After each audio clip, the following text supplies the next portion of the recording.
बिस्मिल्लाहिर्रहमानिर्रहीम। अस्सलाम वालेकुम नाज़रीन, मैं रिज़वान गिलज़ई। आज 14 मई है, दिन है जुमेरात का।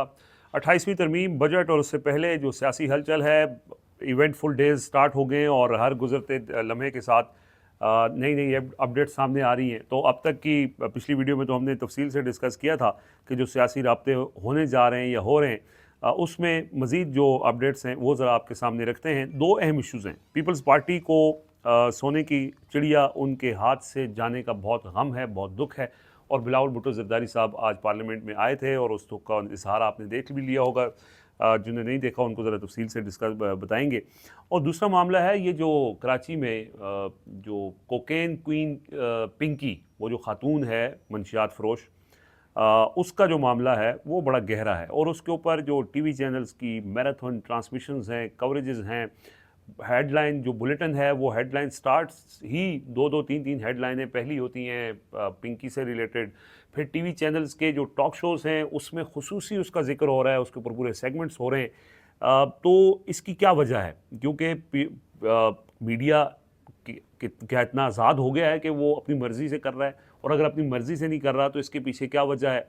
और जब भी इस तरह का कोई मामला होता है, एक तो तरमीमों वाला मामला या फिर सियासी जमातों को, ये जो सियासी जमातें हुकूमत कर रही हैं, इनको जब इनके स्क्रू टाइट करने का मामला होता है तो फिर फैसल वाडा साहब आते हैं और आके वो थोड़ा सा बिटवीन द लाइंस बता जाते हैं कि मामला है क्या। और इसके अलावा भी जो अब तक की जो तहकीकात हुई हैं उसमें जो सामने आया है, तो मामला इसकी जो तय है वो बड़े, उसमें भी पर्दा नशीनों के नाम आएंगे। अगर मामला तय ना हुए तो उसके ऊपर भी हम थोड़ा सा बात करेंगे।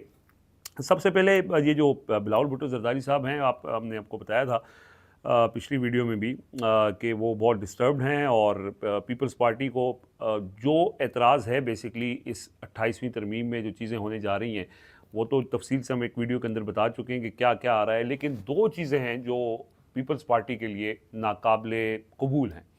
और उन दो चीज़ों के अंदर एक तो आपको पता है कि पीपल्स पार्टी अब सिंध तक महदूद रह गई है और सिंध के अंदर जो एक बड़ा शहर है वो है कराची का। एक तो कराची हाथ से जाने का खौफ है, दूसरा जो सिंध को पैसा वफाक से मिलता है और वो खर्च कहाँ होता है, वो कराची में तो खर्च होते हुए हमें नज़र नहीं आया। कराची से जो लोग वाकिफ़ हैं या कराची में रहने वाले हैं वो इससे बेहतर जवाब दे सकते हैं। जिस तरह की वहाँ पे पानी नहीं है, सड़कें नहीं हैं, टूट फूट है, कचरा है, गंदगी है, सेहत नहीं है, कोई और सिस्टम वहाँ पे नहीं है। और कमा कराची रहा है, कराची के ऊपर लगाया नहीं जा रहा। पीपल्स पार्टी ये कहती है कि जब हमें यहाँ से वोट नहीं मिलता तो हम यहाँ पैसे क्यों लगाएं।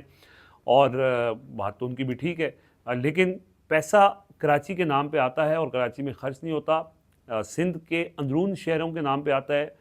और वहाँ पे क्या हालात हैं वो भी आप आए रोज़ देखते ही रहते हैं, जो पसमानदगी वहाँ पे है।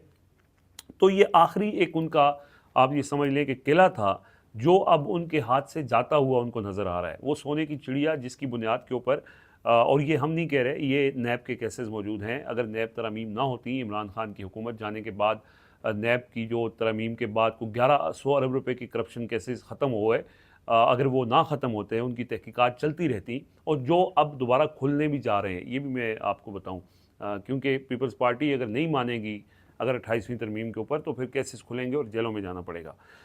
तो वो केसेस तो सबको पता है, वो अब्दुल गनी मजीद, वो अनवर मजीद, वो फ़रियाल तालपुर के केसेस, वो शर्जील मेमन के घर से कैश बरामद होना, वो आगा सिराज दुरानी हो, मतलब एक यू नेम देम, एक लिस्ट है पूरी। लेकिन वो केसेस ख़त्म हो गए थे इस वजह से कि पीपल्स पार्टी को कहा गया कि जी इमरान खान को निकालना है और आप हमारा साथ दें। तो उन्होंने कहा जी हम साथ देंगे, वो तो लेन देन करते हैं ना, करप्शन केसेस हमारे मुकाएँ ख़त्म करें तो हम साथ देंगे। वो केसेस ख़त्म हुए और उन्होंने साथ दिया और फिर दोबारा से एक सिलसिला शुरू हो गया। अब वो कहा यह जा रहा है कि बस आपने बहुत पैसा खा लिया है और अब वफाक आपको ज़्यादा पैसा भी नहीं देगा। जो सूबों का शेयर है, यानी NFC अवार्ड है, उसकी जो हैयत है उसको तब्दील करना है और उसके अंदर जो पैसा वफाक से सूबों को जाता है उसकी जो कटौती है, ये पीपल्स पार्टी के लिए नाकाबिल कबूल है। उनका सर्वाइवल इसके अंदर मुश्किल है। और अगर कराची हाथ से चला जाता है तो फिर तो बहुत ही ज़्यादा प्रॉब्लम है। तो यानी लोग वोट, जो अगर लोगों की बात करें या पब्लिक की बात करें कि वो वोट वहाँ से ले सकते हैं, तो आज भी मतलब ये मुबसरीन इसके ऊपर लिख चुके हैं जो इलेक्शन को कवर करते हैं। पिछले इलेक्शन के अंदर ये लिख चुके थे कि अगर सिंध में फ्री एंड फेयर इलेक्शन हो तो पीपल्स पार्टी सिंध में नहीं जीत सकती, हुकूमत नहीं बना सकती। तो उनको अब पिस्सू पड़े हुए हैं और वो बहुत परेशान हैं। तो उनकी परेशानी के कमली मुजाहरा आज पार्लियामेंट हाउस में भी देखा।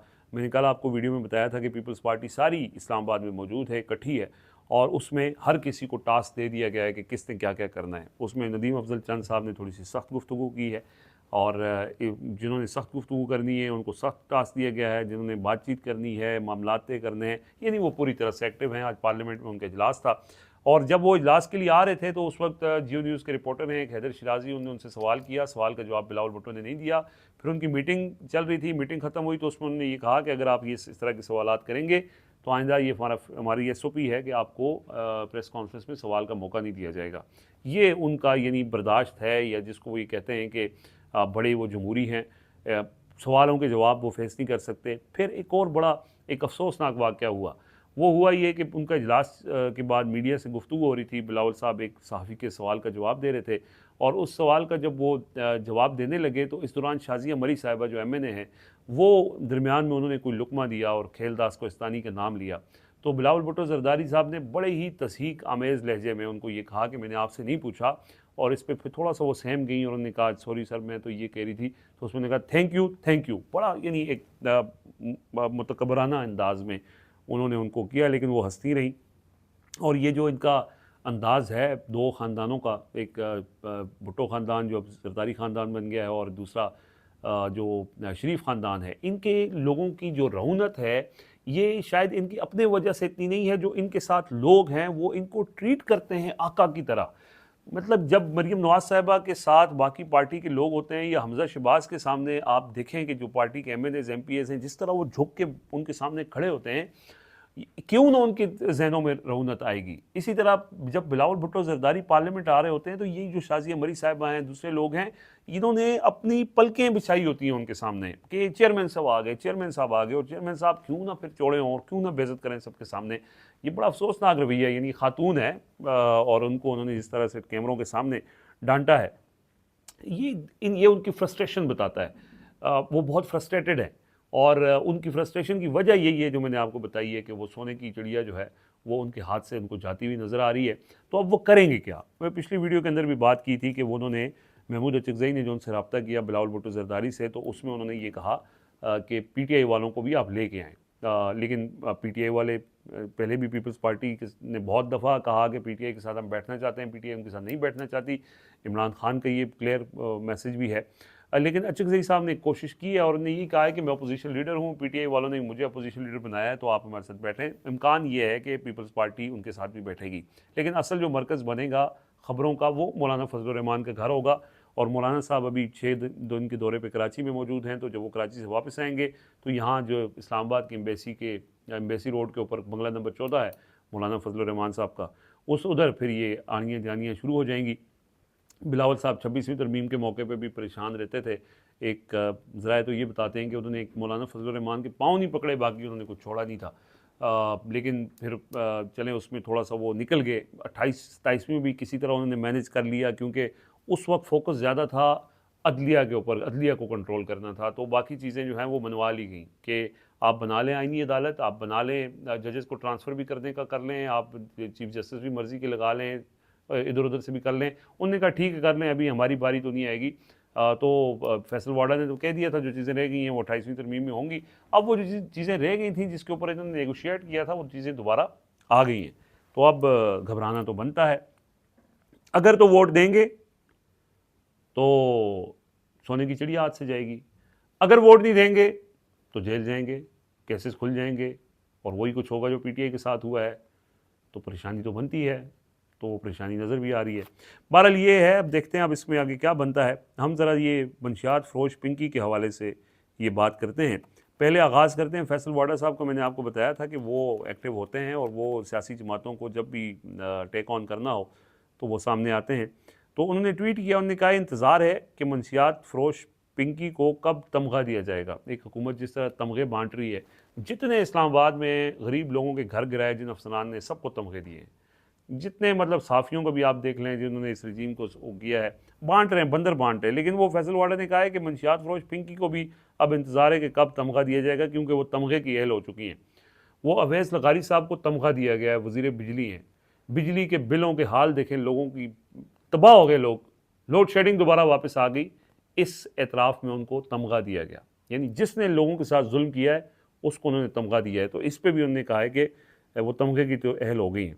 फिर उन्होंने ये कहा कि झूठे इल्ज़ामात लगाने वाले, अपनी नाअहली छुपाने वाले, पोस्टर चिपकाने वाले, झूठे बयानिए बनाने वाले, जहाज़ उड़ाने वाले और ज़बरदस्ती के जलसे करवाने से मुल्क आगे नहीं बढ़ सकता। और उन्होंने ये कहा कि ये तो इब्तिदा है स्कैंडल्स की, रोता है क्या, आगे आगे स्कैंडल्स देखिए होता है क्या। बड़ी ज़ूमानी किस्म के उनका ये ट्वीट था और ये ऑब्वियसली नून लीग की तरफ था। और ये पिंकी मंशियात फरोश वाला मामला है, इसके ऊपर टीवी चैनल्स भरपूर कवरेज कर रहे हैं। उसी तरह जैसे जहाज़ के मामले के ऊपर टीवी चैनल्स ने कवरेज की, कुछ टीवी चैनल्स ने बाकायदा लंबे लंबे प्रोग्राम किए और मरीम नवाज साहिबा ने जो 12 अरब रुपये का जहाज़ ख़रीदा था, बड़ा उसके ऊपर टेक ऑन किया। हालांकि ये तसव्वुर ही नहीं किया जा सकता कि पंजाब गवर्नमेंट जो अरबों रुपए के इश्तिहार टीवी चैनल्स को दे रही है, फिर भी टीवी चैनल्स पे मरीम नवाज के खिलाफ प्रोग्राम हो गए। किसने करवाए और कौन अब पिंकी के ऊपर जो है वो सारा टीवी चैनल्स जो है इतना ज़्यादा कवरेज कर रहे हैं? इन सवालों के जवाब लोगों को पता है। इस पे यानी कि ये आप बात करें तो लोगों को समझ आ जाती है कि ये कौन करवा रहा है और क्यों करवा रहा है। क्यों इसलिए करवा रहा है कि ये जो इनका जो ताने बाने हैं ये मिलते हैं उसी सियासी माफिया के साथ, और उसमें अभी बहुत से पर्दा नशीनों के नाम आएंगे। ज़ाहिर है मंशियात का मामला है, अरबों रुपए का मामला है और कोई भी ये सियासी सरपरस्ती के बगैर हो ही नहीं सकता। कोई माफिया पाकिस्तान में सियासी सरपरस्ती के बगैर काम कर ही नहीं सकता। आज की एक खबर सामने आई, आपको पता है कि टिम्बर माफिया जो ये जंगलात काटने वाला माफिया है, ये बहुत ज़्यादा एक्टिव है, ख़ास तौर पे खैबर पख्तूनख्वा में। इमरान खान की पहली हुकूमत, सूबाई हुकूमत और फिर दूसरी हुकूमत, उस वक्त तक मामलात ठीक थे, जंगलात सेव थे, नए दरख्त लग भी रहे थे, ज़्यादा कटाव नहीं था। लेकिन जैसे ही फिर निगरान गवर्नमेंट आई, बेदरह कटाई हुई। फिर अली अमीन गंडापुर के दौर में भी बेदरह कटाई हुई और आज सुहेल आफरीदी के दौर में भी उसमें कोई रुकावट नहीं है। हम कुछ ही दिन पहले एक हाइकिंग के सिलसिले में डिस्ट्रिक्ट मानसरा के इलाके सिरन वैली में गए थे। तो जब पहाड़ पे गए तो वो जो जंगल था वहाँ देखा हमने दरख्त कटे हुए थे और नए दरख्त लगते हुए नज़र नहीं आ रहे थे। और कल रात का वाक़या है कि एक बहुत बड़ा गैंग जो टिम्बर माफिया है वो लकड़ी वहाँ से शिनक्यारी से स्मगल करके मोटरवे के ऊपर ला रहे थे और वहाँ के जो SDFO हैं वो अपनी टीम के हमरा उनने उनके ऊपर उनको फॉलो किया। तो जो टिम्बर माफिया के लोग थे उन्होंने उनकी गाड़ी के ऊपर फायरिंग की, उसकी वीडियो मौजूद है फायरिंग की, और वो उनकी जान लेने की कोशिश की। खैर वो महकमा जंगलात के लोगों ने उनको पकड़ लिया, 2 गाड़ियाँ कब्जे में ले ली जो गाड़ी लकड़ी स्मगल कर रहे थे और जो जंगलात काट रहे थे। लेकिन वो इतने ताकतवर हैं जिन्होंने फायरिंग की सरकारी अफसरान के ऊपर, और वो इतनी दीदा दिलेरी से वो लकड़ी लेके जा रहे थे और अब FIR उनके ऊपर दर्ज हो चुकी है, उसके बावजूद वो पकड़े नहीं गए। वरना पुलिस पकड़ना चाहे तो क्या मसला है जी। तो ये है कि उसके पीछे कोई ना कोई माफिया ऑपरेट करता है जो उनको तहफ़्फ़ुज़ फराहम करता है। हुकूमतों का काम है इन माफियाज़ को रोकना, और सूबाई हुकूमत खैबर पख्तूनख्वा की उसको ज़ाहिर है इसको देखना चाहिए कि ये ऐसी चीज़ है जो इमरान खान ने बड़ी मुश्किल से, यानी बड़ी उनका विजन था जंगलात के हवाले से, 1 अरब दरख्त लगाए। वो दरख्त अब कट रहे हैं तो क्या फ़ायदा है, नए दरख्त लग नहीं रहे, पुराने कट रहे हैं, तो ये तो आने वाली नस्लों के लिए नुकसानदेह है। तो ये तो खैबर पख्तूनख्वा हुकूमत की कारकर्दगी पे एक सवालिया निशान ज़रूर है। बहरहाल ये कुछ चीज़ें हैं नाज़रीन, अपने कमेंट्स में अपना फ़ीडबैक ज़रूर दीजिएगा। फ़िलहाल मुझे इजाज़त दीजिए, अल्लाह हाफ़िज़।